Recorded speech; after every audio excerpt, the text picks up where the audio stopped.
کہ علی نماز کیسے پڑھتے تھے؟ کوئی اپنی کتاب سے دکھا دے کہ سرکار نے ہاتھ باندھ کے نماز پڑھی۔ السلام علیکم ورحمۃ اللہ وبرکاتہ۔ ناظرین کرام، ہم آپ کو اوکاشا اسلامک میڈیا میں دل کی اتھاہ گہرائیوں سے خوش آمدید کہتے ہیں اور آپ کا شکریہ ادا کرتے ہیں کہ اپنے قیمتی اوقات میں سے وقت نکال کے آپ ہمارا قیمتی بیان سن رہے ہیں۔ آج ایک صاحب کی ویڈیو دیکھنے کا اتفاق ہوا یوٹیوب پر، تو بڑی شاد و مد کے ساتھ، بڑے زور اور دھڑلے کے ساتھ کہہ رہے تھے، شکل و شبہ سے تو وہ اہل تشیع سے لگ رہے تھے، فرما رہے تھے کہ سینے پر ہاتھ باندھنا یا مطلق باندھنے کی کوئی حدیث نہیں ملتی، ہاتھ چھوڑ کر نماز جو ہے وہ ادا کیجیے۔ تو اس حوالے سے میں آپ کے سامنے کچھ دلائل پیش کرنا چاہتا ہوں، آپ ملاحظہ فرمائیں۔ اللہ تعالی ہمیں قرآن و حدیث پر عمل کی توفیق نصیب فرمائے۔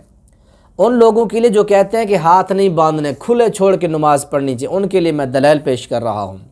پہلی حدیث ملاحظہ فرمائیں جو حضرت علی رضی اللہ تعالیٰ عنہ سے ہے۔ حضرت علی رضی اللہ تعالیٰ عنہ فرماتے ہیں کہ فَصَلِّ لِرَبِّكَ وَانْحَرْ، فَصَلِّ لِرَبِّكَ وَانْحَرْ کا معنی بیان فرماتے ہوئے فرماتے ہیں کہ وَضَعَ يَدَهُ الْيُمْنَى، رکھنا دائیں ہاتھ کو، عَلَى وَسَطِ صَاعِدِهِ عَلَى صَدْرِهِ۔ حضرت علی رضی اللہ تعالیٰ عنہ فرماتے ہیں کہ اپنے دائیں ہاتھ کو بائیں ہاتھ کی کلائی پر رکھنا، پھر دونوں کو علی صدری، سینے پر رکھنا۔ یہ ہے حضرت علی رضی اللہ تعالیٰ عنہ کی تعلیم۔ حضرت علی رضی اللہ تعالیٰ عنہ سے تمام مسلمان پیار کرتے ہیں، اور جو ان سے جھوٹا دعویٰ کرتے ہیں ان کے لیے میں دلیل دینا چاہتا ہوں کہ حضرت علی رضی اللہ تعالیٰ عنہ دائیں ہاتھ کو بائیں ہاتھ کی کلائی پر رکھ کے علی صدری ہی، سینے پر رکھنے کے قائل ہیں۔ حوالہ بھی نوٹ فرما لیجئے، یہ التاریخ الکبیر کے اندر یہ حدیث آتی ہے، یہ روایت ان کی آتی ہے۔ اسی طرح السنن الکبریٰ للبیہقی جلد نمبر 2 صفحہ نمبر 316 پر یہ جو روایت حضرت علی سے آتی ہے۔ حضرت علی رضی اللہ تعالیٰ عنہ کا عمل ہے کہ وہ سینے پر ہاتھ رکھتے تھے اور ہاتھ باندھ کے حضرت علی رضی اللہ تعالیٰ نماز پڑھتے تھے۔ دوسری روایت ملاحظہ فرمائیں، حضرت جریر رحمہ اللہ فرماتے ہیں رأیت علی رضی اللہ تعالی عنہ یمسک شمالہ بیمینہ علی الرسخ فوق السرہ۔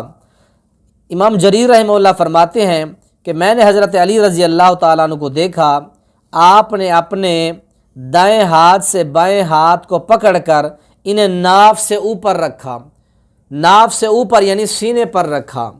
یہ روایت حضرت علی رضی اللہ تعالیٰ عنہ سے ملتی ہے، جس کے راوی امام جریر رحمہ اللہ تابعی ہیں، وہ بیان کرتے ہیں۔ سنن ابی داؤد کے اندر یہ نسخہ ابن العرابی جو نسخہ ہے سنن ابی داؤد کا، اس کے اندر یہ حدیث موجود ہے کہ حضرت جریر رحمہ اللہ فرماتے ہیں میں نے حضرت علی کو دیکھا کہ آپ نے اپنے دائیں ہاتھ سے بائیں ہاتھ کو پکڑ کر اور انہیں کیا کیا، اپنی ناف سے اوپر رکھا۔ ناف سے اوپر کیا ہوتا ہے؟ سینہ ہوتا ہے جب مسلمان ہاتھ رکھتے ہیں۔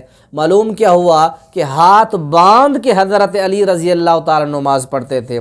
دو حدیثیں میں نے آپ کے سامنے پیش کر دی ہیں۔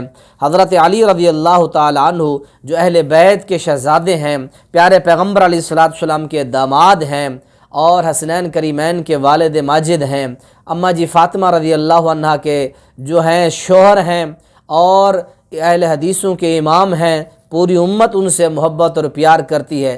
اگر آپ لوگوں کو ان سے محبت ہے، ان سے محبت کے دعویٰ کرنے والوں، اگر آپ کو حضرت علی رضی اللہ تعالیٰ عنہ سے محبت ہے، یہ دو حدیثیں میں نے آپ پر قرض چھوڑی ہیں، اگر آپ محبت کا دعویٰ کرتے ہیں تو پھر ان حدیثوں پر عمل کر کے اپنے ہاتھ باندھ کر سینے پر رکھ کر نماز پڑھ کے حضرت علی رضی اللہ تعالیٰ عنہ سے محبت کا ثبوت دیجئے۔ وہ صاحب فرماتے ہیں کہ ہاتھ باندھنے کی روایت ہی کوئی نہیں ہے۔